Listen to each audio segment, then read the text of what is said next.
أحمدك ربي وأستعينك وأستغفرك وأتوب إليك وأصلي وأسلم على خير خلق الله سيدنا محمد وعلى آله وأصحابه أجمعين.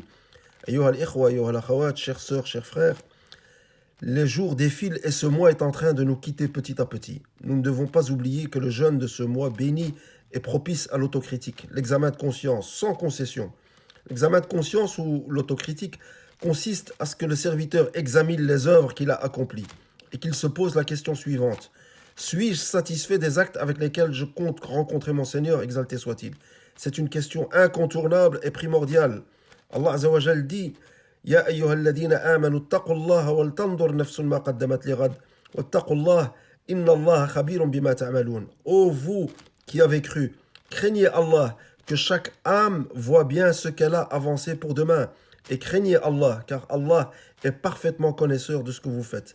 Et Omar al-Khattab radiallahu anhu disait Hasibu anfusakum qabla an tuhasabu, wazinu anfusakum qabla an tuzanu, fa innahu ahwanu alaykum fil hisabi ghadan, an tuhasibu anfusakum al-yawma, wa tazayyanu lil ardi al-akbar, yawma idin tu'raduna la takhfa minkum khafiyah.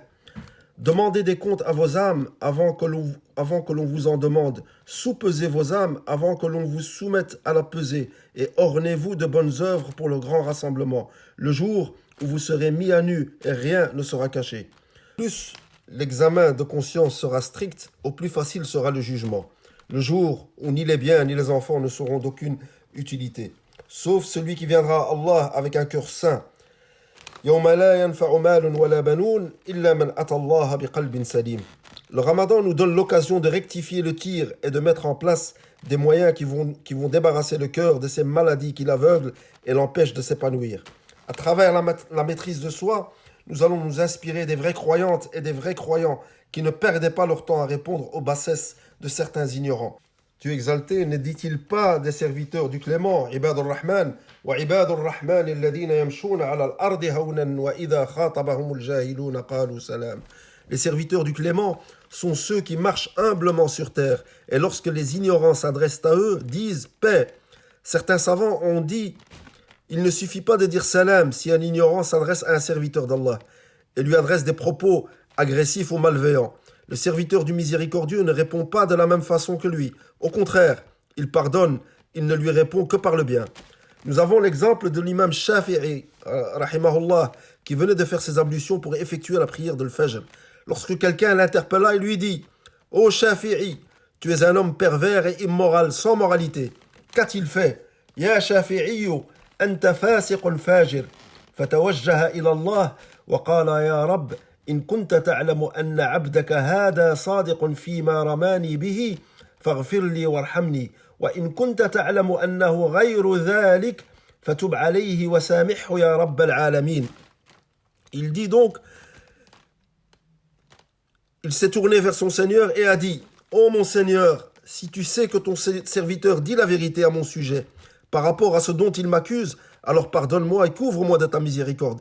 Et si tu sais qu'il se trompe à mon sujet, alors fais-lui miséricorde et pardonne-lui, ô Seigneur des mondes. Maîtriser ses membres, c'est aussi s'inspirer de Maryam, la fille d'Imran alayhi salam, et mère d'Isa alayhi salam, à qui Dieu exalté a dit de ne pas perdre son temps avec les mauvaises langues et de leur répondre par le silence. فَإِمَّا تَرَيِنَّ مِنَ الْبَشَرِ أَحَدًا فَقُولِي إِنِّي نَظَرْتُ لِلرَّحْمَنِ صَوْمًا فَلَنْ أُكَلِّمَ الْيَوْمَ إِنْسِيًّا.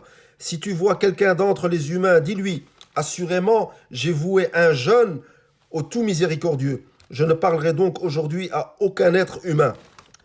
Maîtriser ses membres, c'est baisser son regard, comme nous le demande Allah Azza wa Jal. قل للمؤمنين يغضوا من أبصارهم ويحفظوا فروجهم ذلك أزكى لهم إن الله خبير بما يصنعون وقل للمؤمنات يغضضن من أبصارهن ويحفظن فروجهن. Dis aux croyants de baisser leur regard et de préserver leur chasteté. Ceci est plus pur pour eux. Certes, Allah est parfaitement connaisseur de ce qu'ils font. Et dit aux croyantes de baisser leur regard et de préserver leur chasteté. Baisser le regard, c'est empêcher cette flèche empoisonnée, le regard illicite, d'atteindre le cœur. Baisser le regard interdit au diable, Shaitan, l'accès du cœur, car il pénètre par le regard interdit et parvient au cœur. Se maîtriser enfin, c'est devenir quelqu'un qui est maître de lui-même, quelqu'un qui contrôle ses nerfs à tout instant, comme il est dit dans le hadith du prophète alayhi salatu wassalam, Laysa ash-shadidu man ghalaba innama ash-shadidu man ghalaba nafsah. L'homme fort n'est pas celui qui prend le dessus sur les gens, mais l'homme fort est celui qui prend le dessus sur sa propre personne. C'est-à-dire qu'il se maîtrise en toutes circonstances lorsqu'il est en colère, comme ceci est explicité dans ce hadith-ci, où le prophète alayhi salatu wassalam a dit Laysa ash-shadidu bis-sur'ati. قالوا فمن الشديد يا رسول الله قال الذي يملك نفسه عند الغضب. Le messager de Dieu sallallahu alayhi wa sallam a dit l'homme fort n'est pas celui qui terrasse les autres. Les compagnons demandèrent qui donc peut être considéré comme l'homme fort, ô messager de Dieu? Il répondit celui qui se maîtrise lui-même alors qu'il est en colère.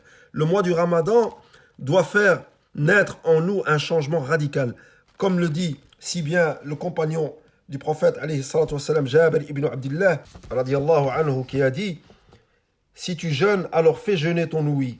Ton regard est ta langue du mensonge et du péché. Ne maltraite pas ton serviteur. Reste calme et serein le jour de ton jeûne. Et ne fais pas en sorte que le jour du jeûne soit identique au jour de non-jeûne. Le Ramadan peut nous aider à atteindre ces objectifs, ou du moins nous en approcher dans une période aussi trouble que celle que nous vivons. Nous avons besoin de repères pour garder le cap et pour arriver à bon port, Inch'Allah. Wallahu a'la wa a'lam. Wassalamu alaikum wa rahmatullahi ta'ala wa barakatuh.